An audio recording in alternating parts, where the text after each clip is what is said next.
सत्यप्रकाश मिश्र ने किस विद्वान के इतिहास ग्रंथ के संबंध में लिखा है कि उनका इतिहास केवल साहित्य का इतिहास न होकर संवत 750 से लेकर संवत 1750 तक के मनुष्य की सोच, भावुकता, समन्वयशीलता, प्रतिरोधात्मकता, रक्षणशीलता, आचरणपरकता और समग्र क्रियाशीलता का इतिहास भी है। ये जितना साहित्य का इतिहास है उतना ही संस्कृति विमर्श है। गणपति चंद्रगुप्त, हजारी प्रसाद द्विवेदी, राम कुमार वर्मा या जॉर्ज ग्रियर्सन? सही उत्तर है राम कुमार वर्मा।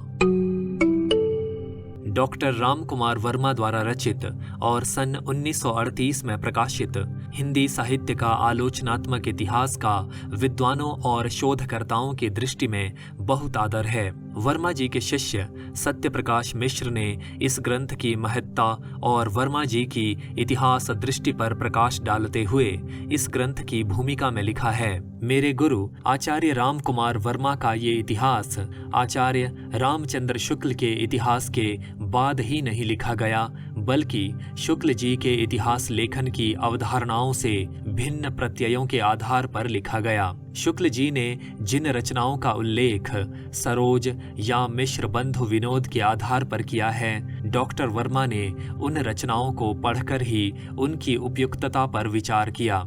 शुक्ल जी साहित्यिकता पर शुद्धता की सीमा तक बल देते थे, इसलिए उन्होंने धर्म और आध्यात्मिकता के मुहावरे में लिखी गई यथार्थ का उद्घाटन करने वाली युक्तियों को कविता नहीं माना, यद्यपि चित्त की वृत्ति में ये विषय भी आते हैं। डॉक्टर वर्मा ने संस्कृति, समाज, धर्म आदि को साहित्य के इतिहास लेखन के लिए प्रभावकारी और पोषणीय तत्व के रूप में स्वीकार किया।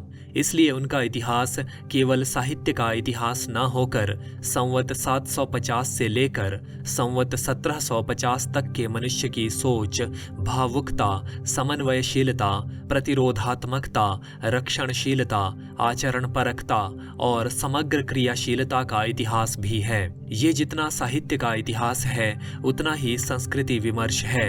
एक अर्थ में समग्र तथ्यों के प्रति वे जितने सजग हैं, उससे अधिक तत्कालीन समाज के प्रश्नों प्रतिप्रश्नों के प्रति भी हैं। उन्होंने तत्कालीन साहित्य के इतिहास लेखन में शुक्ल जी की तरह इन प्रश्नों को खारिज नहीं किया, बल्कि उन्हें कविता, कवि, देशकाल और ग्रहीता की दृष्टि से अत्यंत आवश्यक और विवेच्य माना। ये इतिहास एक अर्थ में हिंदी क्षेत्र और हिंदी जाति के संपूर्ण अभिव्यक्ति विधान का संभव मूल्यांकन है। संधिकाल और चारणकाल पर जितने विस्तार और गंभीरता से प्रमाण पुष्ट उदाहरणों द्वारा उन्होंने विचार किया है, वैसा किसी साहित्य के इतिहासकार ने नहीं किया। आचार्य शुक्ल ने तो इसे प्रायः नगण्य ही समझा और द्विवेदी जी कथानक रूढ़ियों आदि के ही मायाजाल में फंसे रहे। वर्मा जी ने इस काल के अनेक नवोन्मेषों को सांस्कृतिक, सामाजिक परिवेशों के संदर्भ में